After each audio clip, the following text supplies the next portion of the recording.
Project Based Learning, mata kuliah kewarganegaraan, tema pendidikan karakter, peran mahasiswa dalam memantapkan sinergitas melawan pandemi COVID-19 di era new normal, dengan topik integrasi nasional dan berjudul COVID-19 dipandang dari sisi agama dan sosial, budaya, serta relevansinya dengan integrasi nasional. Video ini dibuat untuk memenuhi tugas mata kuliah kewarganegaraan Universitas Airlangga semester Gasal 2020. Assalamualaikum warahmatullahi wabarakatuh. Perkenalkan, saya Syifa Lukiana dengan NIM akhir 051. Kali ini kita akan membahas sebuah topik yang berhubungan dengan fenomena terbesar tahun ini. Yap, betul, COVID-19. Jadi, pembahasan kali ini tentang COVID-19 dipandang dari sisi agama dan sosial budaya, serta relevansinya dengan integrasi nasional. Yuk, langsung aja kita simak.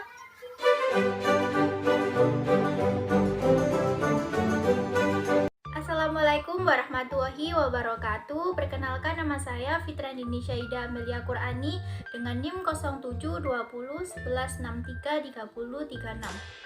Saya akan menjelaskan mengenai pengertian COVID-19. Coronavirus Disease 2019 atau COVID-19 adalah patogen yang menyerang sistem pernapasan manusia.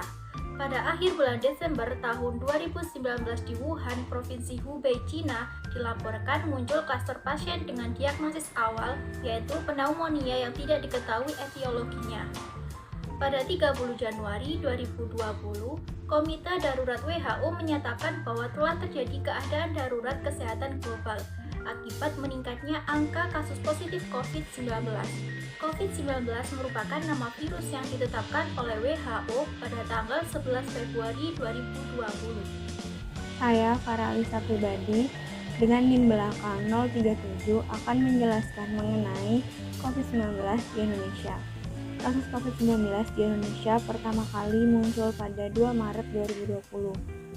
Lalu, pada 9 April 2020, kasus COVID-19 telah menyebar ke seluruh wilayah Indonesia. Terhitung hingga tanggal 8 Desember 2020, terdapat 587.000 kasus COVID-19 di Indonesia. Sekian dari saya, materi selanjutnya akan disampaikan oleh teman saya. Nama saya Muhammad Eza Ardiansyah dengan NIM belakang 038. Saya akan menjelaskan mengenai COVID-19 dipandang dari sisi agama. Agama mempunyai peran yang cukup penting dalam menghadapi segala aspek kehidupan. Dalam situasi apapun, kegiatan keagamaan menjadi wujud dari eksistensi komunitasnya. Berikut merupakan poin-poin penting apabila COVID-19 dipandang dari sisi agama, yaitu 1. Respons dan perspektif agama terhadap wabah COVID-19. 2. Dampak wabah COVID-19 terhadap agama. 3. Kemampuan agama bertahan di tengah ancaman wabah COVID-19. Perkenalkan, nama saya Zakiatul Albi dengan NIM belakang 039. Yang selanjutnya yaitu mengenai respon dan perspektif agama terhadap COVID-19.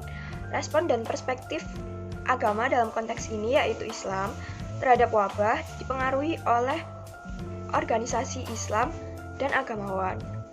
Terdapat beberapa contoh yang antara lain yang pertama yaitu organisasi Islam Muhammadiyah yang meniadakan ibadah sholat tarawih berjamaah dan sholat idul fitri. Contoh yang kedua yaitu organisasi Islam tradisional seperti NU yang relasinya diatur antara santri dan kiai tetap menyelenggarakan kegiatan keagamaan walaupun kontra dengan peraturan pemerintah untuk menjaga otoritasnya, untuk menutup Masjidil Haram dan Masjid Nabawi sementara, juga menutup 2 kota suci Makkah dan Madinah untuk sementara, serta meniadakan umroh untuk sementara. Perkenalkan, saya Naomi Arianti Nariswari dengan NIM belakang 040. Di sini saya akan membahas mengenai bagaimana perspektif agama terhadap wabah COVID-19 yang dilansir dari Kompasiana 2 April 2020. Nah, di sini terdapat 3 agama. Yang pertama yaitu agama Kristen. Mereka menunjukkan imbauan kepada seluruh umat Kristen di Indonesia untuk mendukung program pemerintah dalam menangani dan melawan COVID-19. Caranya adalah dengan melakukan ibadah di rumah masing-masing. Yang kedua adalah agama Islam. Dalam Islam, tidak diajarkan untuk meremehkan setiap ciptaan Allah Subhanahu wa Ta'ala, baik itu yang berukuran kecil maupun besar, karena setiap ciptaan memiliki alasan yang baik serta untuk menguji umatnya sampai di manakah mereka akan bertahan. Nah, hal itu tercantum dalam surat Al-Baqarah ayat 26 yang kemudian ditafsirkan demikian oleh Ibnu Katsir. Lalu yang ketiga ada agama Hindu. Bagi umat Hindu, datangnya wabah COVID-19 ini dijadikan sebagai sarana untuk semakin mendekatkan diri kepada Tuhan. Nama saya Rizky Nur Muhammad dengan NIM belakang 041. Dampak wabah COVID-19 terhadap kehidupan beragama. Wabah COVID-19 memiliki dampak negatif terhadap kehidupan beragama antara lain sebagai berikut. Pertama, kegiatan peribadatan yang biasanya dilakukan secara berjamaat ini harus terganggu. Yang kedua, beberapa orang ada yang mulai frustasi dan kehilangan rasa imannya karena mereka menganggap bahwa Tuhan telah meninggalkan mereka dalam pandemi ini. Yang ketiga, perayaan hari besar menjadi dibatasi atau bahkan ditiadakan. Namun di sisi lain, pandemi COVID-19 juga memiliki dampak positif terhadap kehidupan beragama, antara lain sebagai berikut. Pertama, walaupun ada beberapa orang yang mulai kehilangan rasa imannya karena pandemi ini, namun pandemi ini juga mendorong banyak orang untuk semakin mendekatkan diri kepada Tuhan Yang Maha Esa. Selain itu, pandemi ini juga dapat mendorong masyarakat untuk melakukan pembatasan sosial yang pada akhirnya akan mengurangi kegiatan negatif masyarakat seperti berjudi, berzina, bergibah, dan lain sebagainya. Agama tidak akan meninggalkan ritual dan basis komunalnya. Walau di awal wabah sempat mendapat kritikan tajam dari penganut sufisme yang mempercayai bahwa spiritualitas akan mengatasi ritual dan formalisme agama. Peranan ulama, instansi keagamaan, ruang publik keagamaan, dan produksi tafsir agama atas wabah akan semakin mendapatkan perannya. Perkenalkan, nama saya Faizal Rizky Maulidi dengan NIM 0720 11633043. Di sini saya akan menjelaskan tentang peran tokoh agama dalam menghadapi wabah COVID-19. Tokoh agama dianggap sebagai pusat otoritas yang bersumber dari keyakinan-keyakinan agama dan mempunyai kewenangan mutlak atas interpretasi terhadap sumber-sumber agama. Sehingga, dalam relasi semacam ini, hubungan hanya dibentuk atas dasar kepatuhan. Tokoh agama mampu memberikan perubahan besar terhadap kondisi sosial masyarakat. Mereka mampu menggeser tindakan masyarakat ke arah tindakan yang mereka kehendaki. Faktor yang menyebabkan keberhasilan perubahan yang diinginkan oleh tokoh agama, selain disebabkan oleh kepatuhan, adalah kemampuan para tokoh agama dalam menjelaskan persoalan-persoalan yang rumit bagi masyarakat menjadi lebih mudah.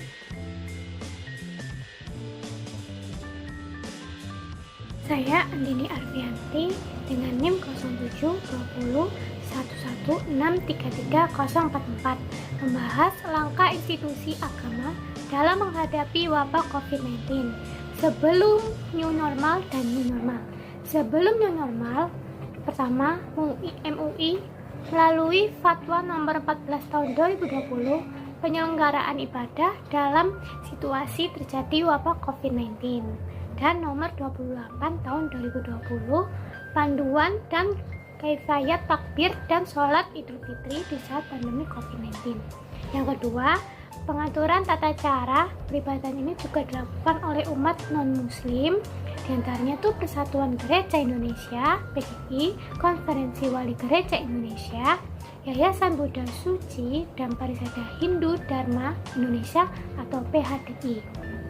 Masing-masing organisasi keagamaan non-muslim mengeluarkan himbauan dan maklumat bagi umatnya untuk tetap menjalankan peribadatan dari rumah sesuai protokol kesehatan di saat pandemi COVID-19 di Indonesia.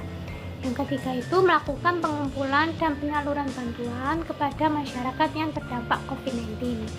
Selanjutnya, saat new normal, Lembaga Takmir Masjid atau LTM dan Pengurus Besar Nahdlatul Ulama PBNU telah mengeluarkan panduan terkait protokol panduan sholat berjamaah dan sholat Jumat di masjid dan musola. Panduan tersebut tuh ada 3 bagian utama, yaitu persiapan jamaah, saat jamaah, dan upaya takmir masjid dan musola dalam panduan itu dijelaskan terkait protokol kesehatan yang harus dilakukan para jamaah dan takmir sebagai bagian dari pencegahan penyebaran COVID-19 di tempat beribadah. Perkenalkan, saya Hawa Sejida binti Syono dengan NIM 07201133045. Di sini saya akan menjelaskan COVID-19 dipandang dari sisi sosial dan budaya. Sosial dan budaya terdiri dari dua kata, yaitu sosial dan budaya. Sosial memiliki makna bahwa segala sesuatu yang berhubungan dengan masyarakat sekitar. Sedangkan budaya berasal dari kata bodya yang memiliki makna akal dan budi. Budaya juga dapat diartikan sebagai segala sesuatu yang dibuat oleh manusia yang muncul karena pikiran dan akal budinya. Perkenalkan, saya Gabriel Kevin Baptisusta dengan 3 NIM belakang 046.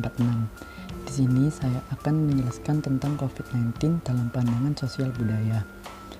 Pandemi bisa mengubah perilaku yang memberikan dampak gejolak sosial di masyarakat. Salah satu masalah ketika pandemi ialah stigma. Stigma adalah keyakinan negatif seseorang atau kelompok tentang sesuatu. Ketika seseorang diketahui positif COVID-19, biasanya orang lain akan memberikan stigma buruk pada orang tersebut.